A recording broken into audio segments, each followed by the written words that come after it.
I'd been driving trucks for over 20 years, and I thought I'd seen everything on these highways. Hell, I've driven through ice storms in Montana, dealt with aggressive drivers in every major city, and even had my share of breakdowns in the middle of nowhere. But what happened to me last Tuesday on I-95 in rural Georgia still has me checking my mirrors every few seconds and jumping at every siren I hear. I'm posting this here because I need to get it off my chest and maybe warn some of you guys about what's going on out there. This isn't some made-up story. I wish it was. I'm still dealing with the insurance company, the police reports, and trying to explain to my dispatcher how I lost a trailer full of high-end electronics worth more than most people make in 5 years.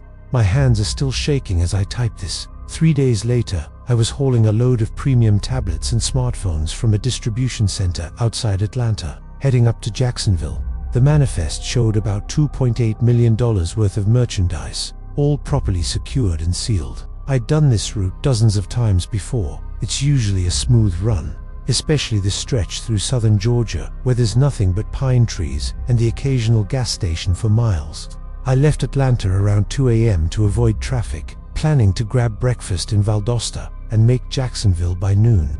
Everything was routine until I hit that dead zone about 40 miles south of Tifton, where the cell towers are sparse and you're lucky to get 1 bar of signal. The sun was just starting to come up, maybe 6:30 a.m., and I was the only truck on that particular stretch of highway. That should have been my first red flag. In 20 years of driving, I've learned that when you're completely alone on a major interstate, something's usually not right. The first sign of trouble came when I saw the flashing lights in my mirror, red and blue strobes, cutting through the early morning haze. My heart sank because I knew I wasn't speeding. My logbook was current, and I'd done my pre-trip inspection religiously. But when you see those lights, you pull over, no questions asked. The vehicle looked official enough from what I could see. In my mirrors, a white SUV with light bars on top and what appeared to be dot markings on the side. I found a spot where the shoulder was wide enough for my rig and started going through the mental checklist of where all my paperwork was. Bills of lading, registration, medical card, hours of service logs, everything was in order. I figured maybe they were doing random inspections or there was some kind of safety blitz I hadn't heard about. As I set my air brakes and reached for my clipboard, I noticed how isolated this stretch was.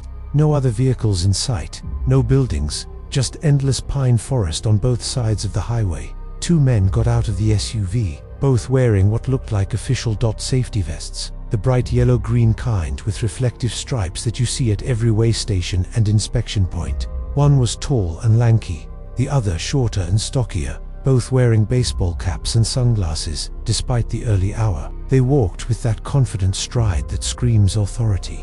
The kind you don't question when you're sitting in the driver's seat of an 80,000-pound truck. The taller one motioned for me to roll down my window, which I did without hesitation. "Morning, driver," he said in a thick Georgia accent that sounded authentic enough. "We're conducting random safety inspections this morning. Need to see your license, medical card, and logbook." His partner stood back near the front of my truck, hands on his hips, scanning the area like he was watching for traffic. Something felt off, but I couldn't put my finger on what exactly. Maybe it was the way they both kept looking around, or how the shorter one seemed more interested in checking out my trailer than anything else. I handed over my paperwork through the window, and the tall guy started flipping through my logbook with what seemed like practiced efficiency. "Nice clean logs," he said, nodding approvingly. "How long you been running this route?" I told him. "About 2 years regularly, mostly electronics runs between Atlanta and Florida." That's when I noticed his partner had walked around to the back of my trailer and was examining the seal numbers. Standard procedure, I thought, though something about his body language seemed too casual for a real DOT officer. The tall one kept asking questions: where I loaded, what time I left, what my delivery schedule looked like. Normal inspection stuff, but it was writing everything down on what looked like a regular notepad instead of the official forms I was used to seeing. "We've had reports of cargo theft in this area," he said, looking up from his notes. "Mind if we take a look inside your trailer? Just a quick visual inspection to make sure everything matches your manifest." That's when the alarm bells really started going off in my head. In 20 years of driving, I'd been through hundreds of inspections, and DOT officers almost never asked to see inside a sealed trailer unless there's a specific violation or safety concern.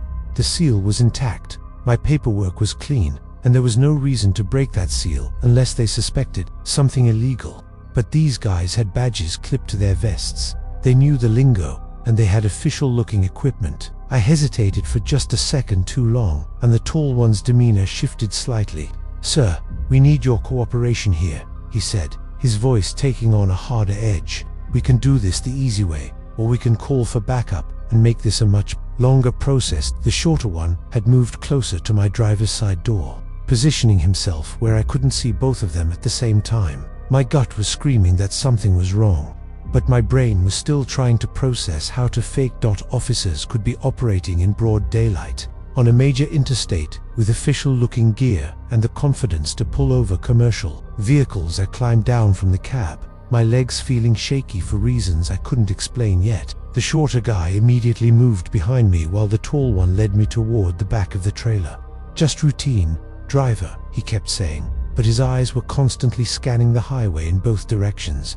When we reached the rear doors, he pulled out what looked like a standard seal cutter, the kind every legitimate officer carries. My hands were sweating as I watched him slice through the numbered seal that had been applied at the loading dock in Atlanta.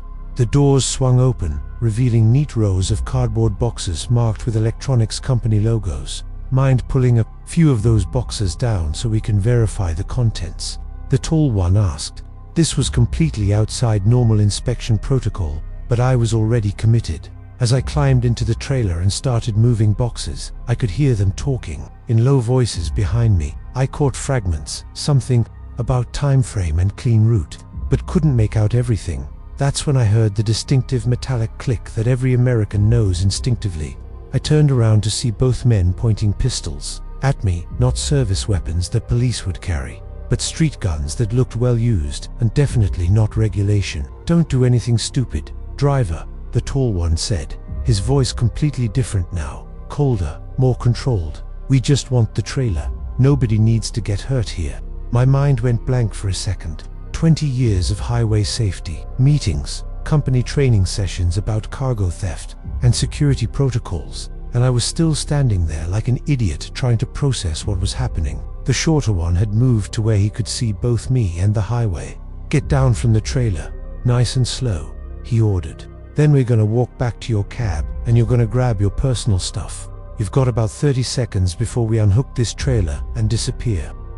My hands were shaking so bad I could barely climb down from the trailer without falling. These weren't random highway robbers. They knew exactly what they were doing, had the right equipment, and obviously knew the value of what I was carrying. The tall one kept his gun trained on me, while his partner jogged back to their SUV and started backing it up toward my trailer. I could hear the beeping of a backup alarm, which struck me as almost absurd in that moment. These thieves were more professional than half the legitimate trucking operations I'd worked with. "Move toward your cab," the tall one ordered, gesturing with his pistol. "Don't try to be a hero. This load's insured, your company will write it off, and you'll go home to your family tonight if you keep your mouth shut and do exactly what we tell you." The casual way he mentioned my family made my blood run cold. How much did they know about me? Had they been following me, researching my routes, planning this for weeks? As we walked toward my tractor, I could see the shorter guy was already connecting airlines to my trailer with practiced efficiency. He had his own glad hands and knew exactly how to couple up to my fifth wheel. This wasn't his first time stealing a truck trailer. The tall one noticed me watching and pressed the gun barrel against my ribs. "Eyes front, driver. Get your wallet, your phone, whatever personal stuff you need. Then you're gonna sit on the guardrail and count to 500 before you even think about moving." My CB radio was crackling with morning chatter from other drivers, completely oblivious to what was happening just off the highway. I reached into the cab and grabbed my duffel bag, my thermos, and my phone, though I noticed it had no signal bars anyway in this dead zone. "The keys," the tall one demanded, holding out his hand. I pulled my keyring from the ignition and handed it over, watching 20 years of clean driving record and company trust disappear with that simple gesture. The shorter guy had my trailer hooked up to their SUV in less than 3 minutes, faster than most experienced drivers could manage it. Whatever these guys were, they weren't amateurs. The tall one backed away from me slowly, keeping the gun pointed in my direction while his partner did a final check of the airlines and electrical connections. Remember what I said about counting to 500? He called out as they both jogged back to their vehicle. And driver, you never saw us. This never happened, and if anyone asks, you stopped to take a leak and came back to find your trailer gone. Understand? I nodded like a puppet, still not fully believing this was real. The engine of their SUV revved up, and I watched helplessly as they pulled onto I-95 with my trailer in tow, heading south toward Florida. The whole thing had taken maybe 15 minutes from start to finish, and they drove away like they were making a legitimate delivery. I sat on that guardrail for what felt like hours, but was probably only 10 minutes before the reality of my situation hit me. Here I was, stranded on a desolate stretch of highway with a bobtail tractor. No trailer, no load, and a story that sounded like something out of a bad movie. My phone finally picked up a weak signal, and I called 911 first. Then my dispatcher. The 911 operator seemed skeptical at first. Fake officers with professional equipment stealing trailers wasn't something they dealt with every day. But when I described the value of the cargo and gave them my exact location, suddenly, had state police, county sheriff, and real investigators all heading my way. My dispatcher was even less understanding. How the hell do you lose a $2.8 million load to fake cops? He kept asking, like I'd planned this whole thing. The insurance company was going to want statements. The police needed detailed descriptions. And my company was already talking about policy violations and potential termination. The real investigators arrived about an hour later, and the difference was immediately obvious. These guys had proper uniforms, official vehicles with legitimate government plates, and they asked detailed questions while taking extensive notes on official forms. They knew immediately that what I'd described wasn't standard procedure. No legitimate inspection would ever involve breaking trailer seals or examining cargo contents during a routine safety check.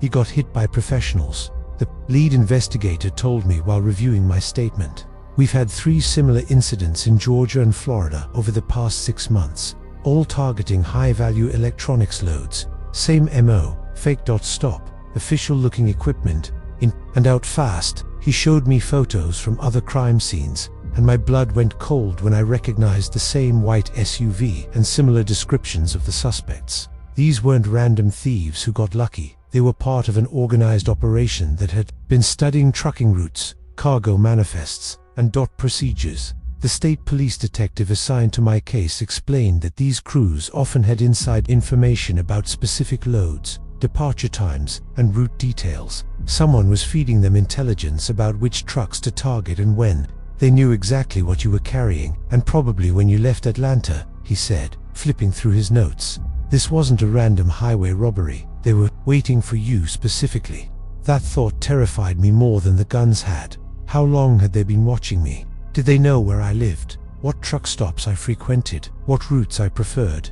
The detective assured me they were working with federal agencies since the crimes crossed state lines, but he was honest about the recovery prospects. These trailers usually end up in chop shops within hours, he explained. The cargo gets moved through fencing operations, and the trailer gets stripped for parts or completely repainted and revamped. The worst part came when I had to call my wife from that guardrail. She could hear the fear in my voice immediately, and trying to explain what happened without scaring her to death was impossible. They had guns pointed at me, honey, I finally admitted, and I could hear her sharp intake of breath through the phone. 20 years of marriage, and she'd never had to worry about me coming home from a routine cargo run. Sure, there were the usual highway dangers, bad weather, mechanical problems, aggressive drivers, but never anything like armed robbery. She wanted me to come home immediately, quit trucking altogether, find something safer. Part of me wanted to do exactly that, but this job was all I knew, and we had a mortgage, car payments, her medical bills from last year's surgery. The company's safety director called while I was still giving my statement to the police, asking when I'd be ready to take another load, like nothing had happened. Like I hadn't just lost nearly $3 million worth of their customers, merchandise to thieves who might still be out there targeting other drivers. The insurance adjuster showed up around noon, and his questions were almost worse than the police interrogation. He kept implying that something about my story didn't add up, that maybe I was involved somehow, or at least negligent in my security procedures. "You handed over your keys without resistance?" he asked, making notes on his tablet. "You didn't attempt to call for help during the 15-minute encounter?" I wanted to grab him by his cheap suit and ask what he would have done with 2 guns pointed at his chest, but I needed this claim to go through. My driving record was clean, my employment history was solid, and every detail of my story matched the previous incidents the investigators had described. But insurance companies see fraud everywhere, especially when the claim amount has 7 digits. The real inspector pulled me aside afterward and told me not to take the adjuster's attitude personally. "They have to ask the hard questions," he said, "but you did everything right. You stayed alive, you cooperated with law enforcement, and you didn't try to be a hero. That trailer can be replaced, you can't." The strangest part about the whole experience was how normal everything looked afterward. Traffic resumed its regular flow on I-95. Other truckers drove past without knowing what had happened just hours earlier, and the world kept spinning like nothing had changed. But I couldn't shake the feeling that those 2 guys were still out there, probably planning their next hit, studying another driver's routes and cargo manifests. The lead investigator gave me his card and told me they'd be in touch if they had any breaks in the case, but his tone suggested he wasn't optimistic about recovering the trailer or catching the suspects. "These operations are sophisticated," he admitted as he packed up his paperwork. "They've got escape routes planned, disposal methods worked out, and probably corrupt contacts in the shipping industry feeding them information. We're dealing with organized crime here, not random highway bandits." My company sent another driver to pick me up that afternoon, and the ride back to Atlanta was awkward as hell. Word had already spread through the trucking community about what happened: drivers talk, dispatchers gossip, and a $2.8 million theft makes headlines in industry publications. Some guys were sympathetic, sharing their own close calls and security concerns. Others seemed suspicious, like maybe I was involved somehow, or at least careless with company property. The driver who picked me up kept asking detailed questions about the fake officers, their equipment, their vehicle, and their procedures. "Sounds like they knew more about regulations than half the real inspectors I've dealt with," he said, shaking his head. "Makes you wonder who's training these guys, or if they've got law enforcement backgrounds." That possibility hadn't occurred to me before, but it made perfect sense. The confidence, the knowledge of procedures, the professional equipment, these could be former cops or officers who'd gone bad. The psychological aftermath hit me harder than I expected. For the next week, every time I saw flashing lights in my mirrors, my heart would start racing and my palms would get sweaty. I'd pull over immediately, even for legitimate traffic stops, and find myself studying the officer's equipment and procedures with paranoid intensity. Were their badges real? Did their vehicle look properly marked? Were they asking the right questions in the right way? My wife noticed I was checking the locks on our house multiple times each night and constantly looking over my shoulder in parking lots. "They're not coming after you personally," she kept saying, but how could she be sure? These guys had known my route, my cargo, probably my name and company. What else did they know about me? The company's employee assistance program set me up with a counselor who specialized in workplace trauma, but talking to someone who'd never driven a truck about the realities of highway security felt pointless. The insurance investigation dragged on for 3 weeks, with adjusters calling at all hours asking the same questions over and over. They brought in a polygraph examiner, which my lawyer said was routine for high-value claims, but still felt like an accusation. I passed, obviously, but the whole process made me feel like a criminal instead of a victim. Meanwhile, the police investigation seemed to stall out completely. The fake officers had vanished without a trace. The trailer never turned up, and the cargo was presumably already moving through black market channels. These cases are incredibly difficult to solve, the detective admitted during one of our follow-up calls. The suspects are professional, they cover their tracks well, and by the time we get organized, the evidence is scattered across multiple states. He mentioned that federal agencies were building a larger case around the string of similar thefts, but that could take months or years to develop. Justice moves slowly when you're dealing with interstate organized crime. What really got to me was how quickly everyone else moved on. My company assigned me to different routes, shorter hauls, lower value cargo, nothing that would attract the attention of professional thieves, but they also cut my pay rate and increased my insurance deductible. like I was somehow a higher risk. Now, the other drivers stopped asking about the incident after a few weeks, and the industry publications moved on to other stories. But I couldn't let it go. I found myself researching similar crimes online, reading police reports, and trying to piece together patterns that might help catch these guys. My wife thought I was becoming obsessed, and maybe she was right.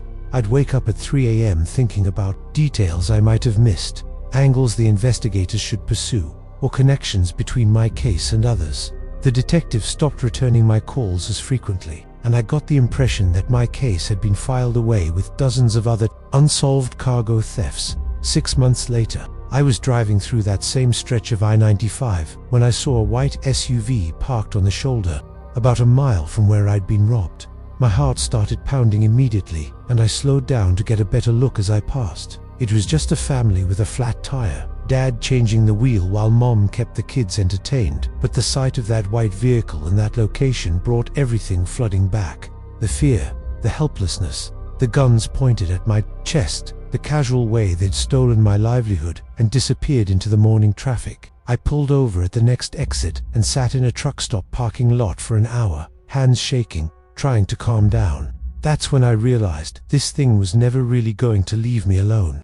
Even if they caught the guys tomorrow, even if they recovered every stolen trailer and prosecuted everyone involved, I'd still be looking over my shoulder for the rest of my career. The trust was broken, not just in the system, but in the basic assumption that following the rules and doing your job properly would keep you safe. The case officially went cold after 8 months. The detective called one last time to tell me they were suspending active investigation due to lack of leads, though he assured me it would remain open indefinitely. Sometimes these things break years later, he said, but his tone suggested he was just being polite. The insurance company had paid out the claim by then, minus my increased deductible, and my company had moved on to other concerns. New drivers were getting the same security briefings I'd received years earlier, learning about cargo theft statistics and prevention measures that clearly weren't preventing anything. I thought about mentioning my experience during one of those sessions, but what would I say? Follow all the protocols, trust the system, and hope you never meet professionals who know how to beat both. The younger drivers looked so confident, so sure that their careful route planning and security awareness would protect them. I didn't have the heart to tell them how quickly everything could go wrong. The strangest thing is how normal my life became again, despite everything. I'm still driving different routes now, mostly automotive parts and building materials instead of high-value electronics. My wife still worries, but she's learned not to call during my driving hours unless it's an emergency. The nightmares stopped after about a year, and I don't jump quite as hard when I see flashing lights anymore. But I'll never trust a roadside inspection the same way again. Every DOT officer gets scrutinized now. Their equipment, their procedures, their questions. I've developed a mental checklist of things that should raise red flags, though I hope I never have to use it. The truth is, those two guys are probably still out there, still pulling over trucks, still stealing millions of dollars worth of cargo with fake badges and professional confidence. They might have hit a dozen more drivers since my incident, or maybe they moved on to easier targets. I'll never know, and that uncertainty is almost worse than knowing for sure. Some crimes just happen, change your life forever, and then disappear into the vastness of the American highway system like they never existed at all.